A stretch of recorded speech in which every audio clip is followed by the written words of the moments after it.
So this is Dixon Hall on Carlton Street.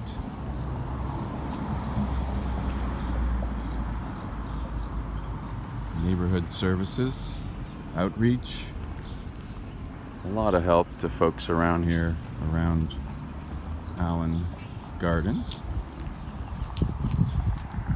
St. Luke's United Church also has a regular food pantry. You'll see people lined up all around the corner. There's churches all around here. This is the Paroisse de Sacré-Cœur, I believe. It's not too busy. You can see their Christmas decorations still up.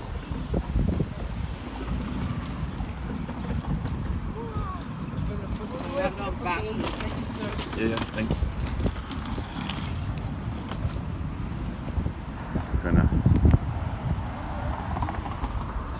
There we go. People lined up for lunch. I won't show the lineup, but they're there. There's St. Luke's. The sun's still out, expecting it to start hiding soon. I believe this building has been purchased or is going to be converted for more housing. A lot of services around this park. Down there is, I forget the name of that church. There's a couple communities in that church.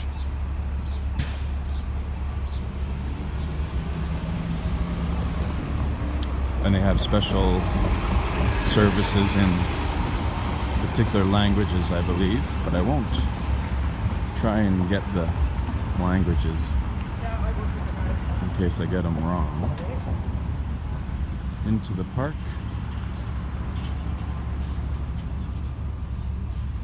Last few days of these guys. Burning Cloud. There's a lane around here named for this Dr. O.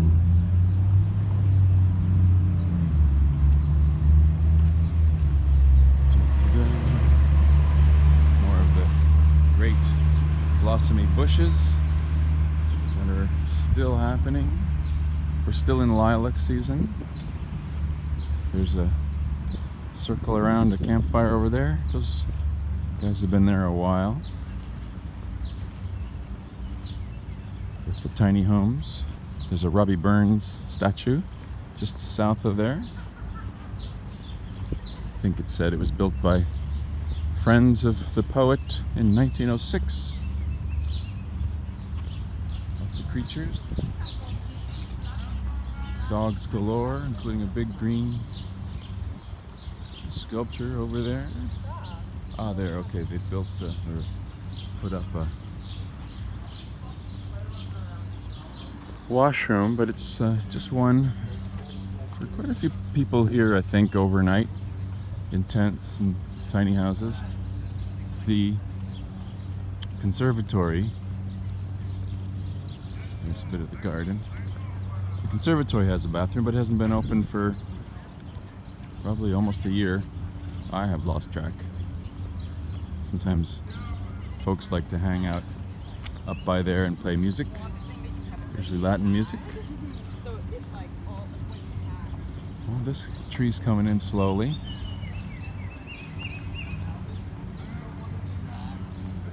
Somebody's singing loud up there.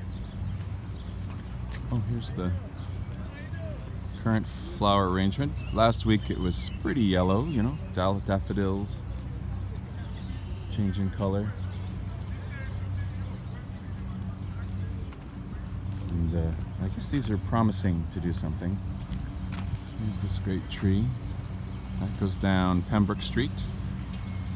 This path always gets me.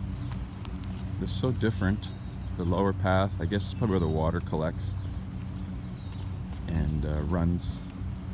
This is the dry path.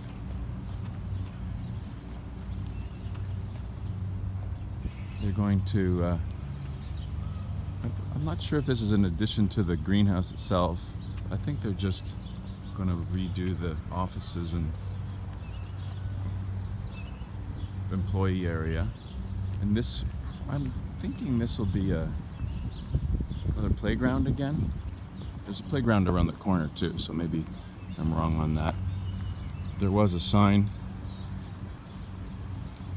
telling me what it was, and now I've forgotten. This came down recently. I'm not sure this tree's gonna stay, because he's now all on one side pretty well. This came down this week though, and I don't believe there's much rain or wind, so it's just time to come down. There's the Allan Gardens Floral Art Gallery. Not quite sure what's in there. Got shoes in the front and a bike out front. Dandelions are happening. Tree protection. The Jarvis Street Baptist Church and Baptist Seminary over there. And Horticultural Avenue, which leads up to the back of Allan Gardens. Up there is where you can go in normally to the Orchid Room, one of the hottest rooms in Allan Gardens. There's George Street, Seton House is down there. Oh, hot car over there. Well, speaking of hot cars, Joseph Lamerato, now these are pretty beat up.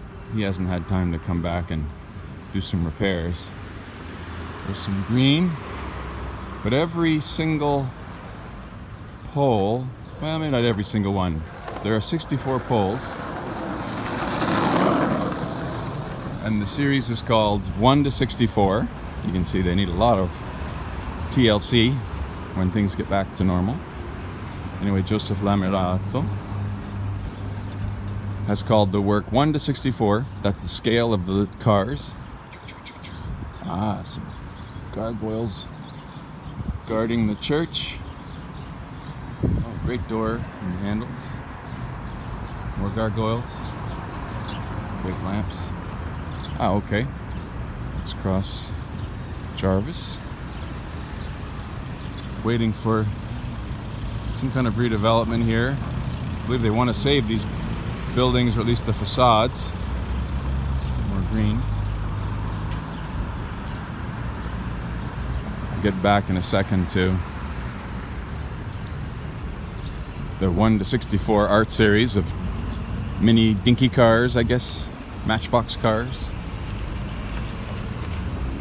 So that's the MLC Research Center. It's also an art gallery. Modern literature and culture. I believe their focus is modernism, women, and war. And there's multiple departments in there as well.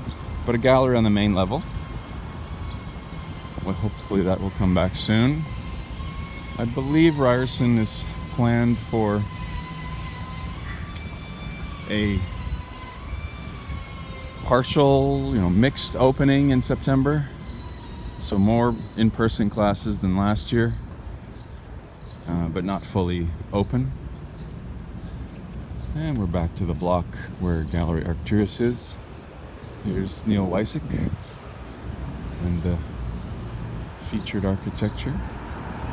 And there's, wow, not looking too happy, but at least the car's still on there. Joseph's work area. You can see quite a few pieces down the road. Joseph has exhibited at the gallery. He had a show of art work for telephone poles that I think there were 31 pieces, and 30 of them ended up outside on the street. The gallery has one. I think it's called Rat Race. There's our neighbor building, and the gallery's coming into view. Way down there is Aura, and of course here is More Ryerson buildings. This is that's Monetary Times building. Eric Palin Hall. There's George Brown College in there too. That's the architecture building down there. Further down with the glass windows is the Rogers Communications Center. And if you look, really peek through, there's the steeple of St. James Cathedral. I'll try and get a better shot of that in the future. And of course, Kerr Hall down there, and Jorgensen Hall. And here we are.